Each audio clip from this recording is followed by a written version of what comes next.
Olá, meu nome é Maicon Felipe Malacarne, eu sou aluno do programa de pós-graduação em Métodos Numéricos e Engenharia da Universidade Federal do Paraná e hoje estarei falando um pouquinho então sobre o meu tema de pesquisa, sobre o meu tema de doutorado então, e os meus orientadores então são o professor Márcio Augusto Vilela Pinto e o co-orientador Sebastião Romero Franco. Bom, começamos aqui então com um esquema onde temos a representação então de um fenômeno físico. Esse fenômeno pode englobar, aí, por exemplo, no nosso caso, a propagação de ondas, mas poderia ser o fluxo de calor numa chapa, enfim, qualquer fenômeno físico, grande parte deles, eles podem ser modelados por métodos teóricos, então você tem um modelo matemático através de equações diferenciais, ou ainda por modelos experimentais, por ir lá no laboratório, criar um modelo experimental, realizar alguns testes e tentar resolver, então, modelar aquele problema também de forma experimental.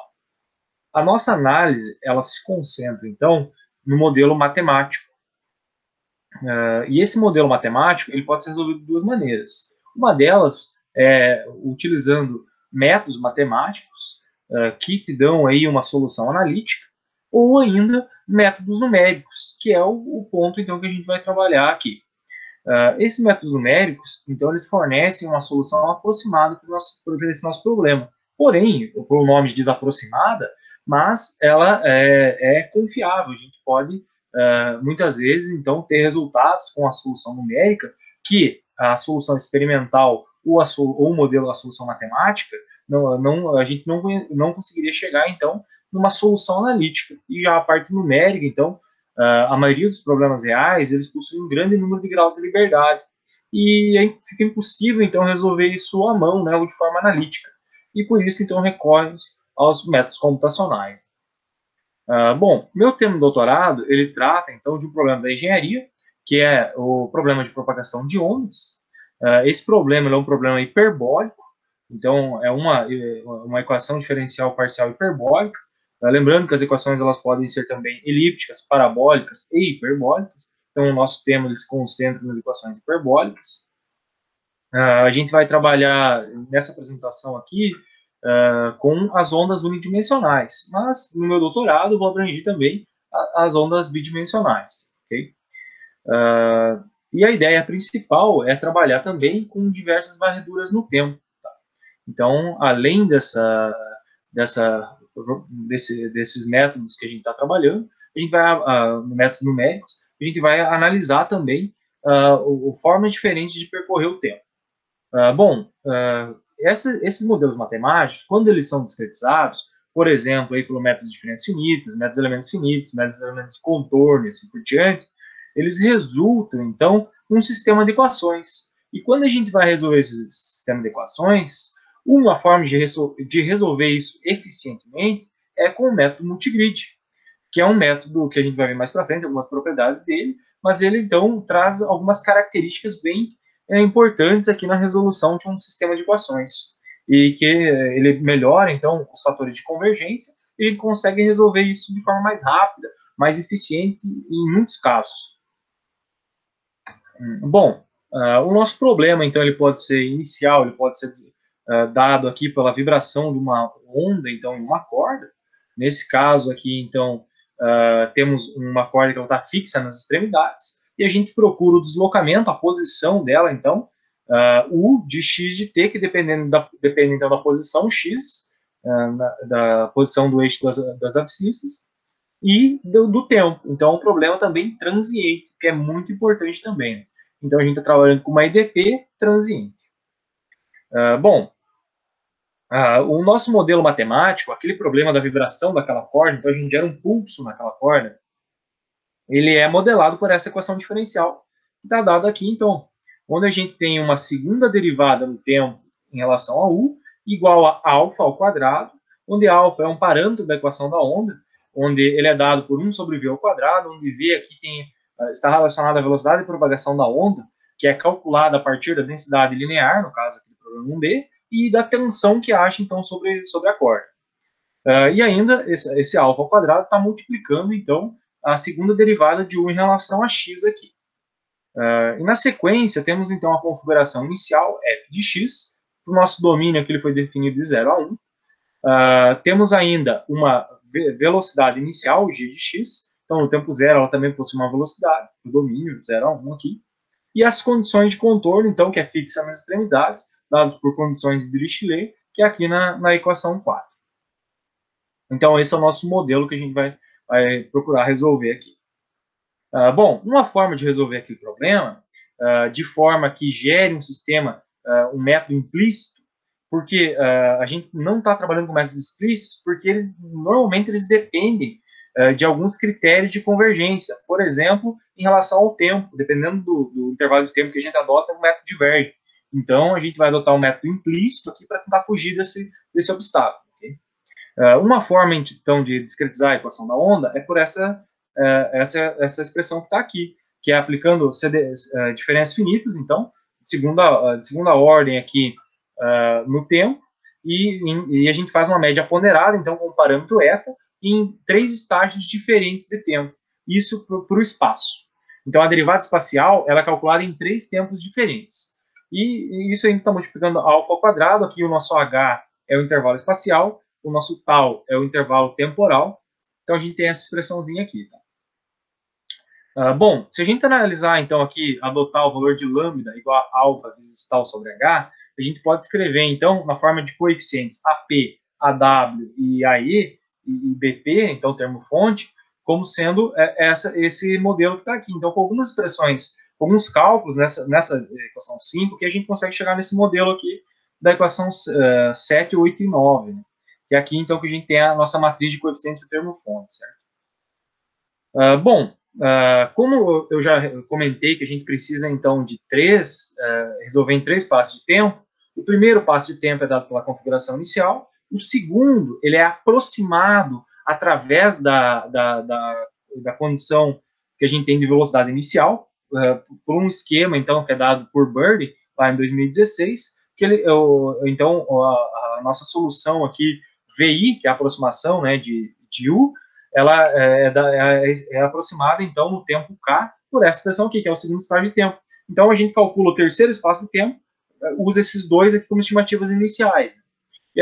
Então, a gente vai utilizar aqui para percorrer o tempo o método time step, que é um método sequencial, então, e a gente vai resolvendo, então, em cada malha espacial, em cada intervalo então, a gente resolve, tem a solução aqui, depois avança para o próximo passo de tempo. A gente usa como estimativa inicial as soluções anteriores, então, dos 2 tempos anteriores, certo? Bom, eu vou falar um pouquinho, então, sobre o que é o método multigrid. Aqui tem um exemplo do ciclo multigrid, como o método já diz, então, ele utiliza mais de uma malha para resolver o problema. E ele utiliza, então, mais de uma malha porque alguns modos oscilatórios, eles não são suavizados em uma determinada malha, por exemplo, numa malha fina. Só alguns desses modos são suavizados. E, então, a gente troca de malha para que aumente, então, essa gama de modos que vai sendo suavizados. E a gente trabalhar com um número grande de malhas, então a gente consegue aumentar essa quantidade de modos oscilatórios que são suavizados. Então, isso, num processo de resolução de sistemas, ele pode melhorar significativamente o seu fator de convergência. E isso traz grandes vantagens, então, para o processo de aproximação. Aqui está um exemplo de ciclo V, que é o ciclo, então, que a gente utilizou aqui no trabalho, certo? Bom, e na sequência, então, temos alguns resultados aqui. Vou ver uma minha.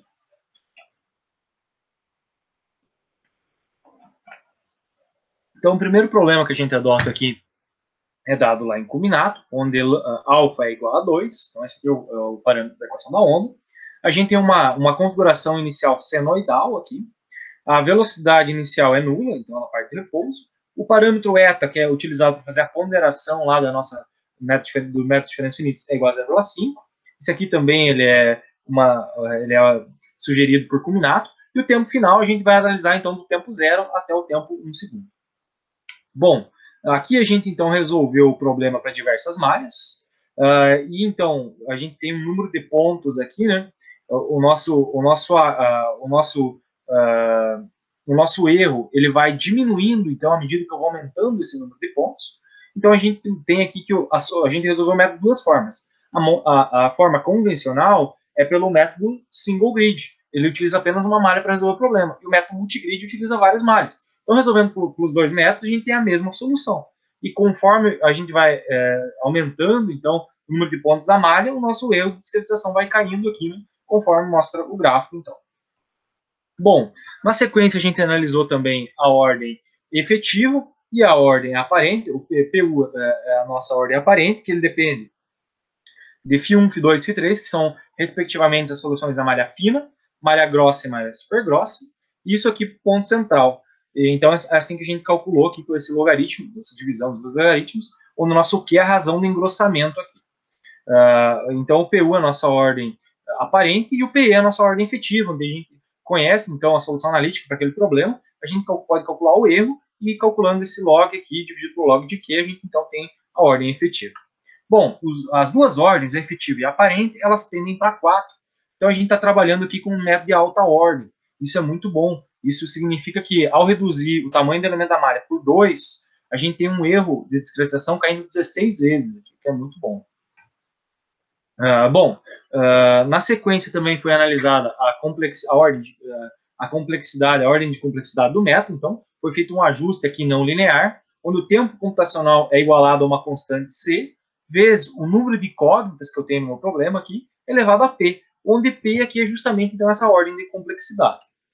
Bom, na sequência, então, eu tenho aqui uma tabela, onde o método single grid é apresentado essas duas primeiras colunas aqui, e o método multigrid as últimas duas colunas. O C do multigrid e o C do single grid apresentam valores pequenos, na ordem 10 a menos 5, 10 a menos 6. Né?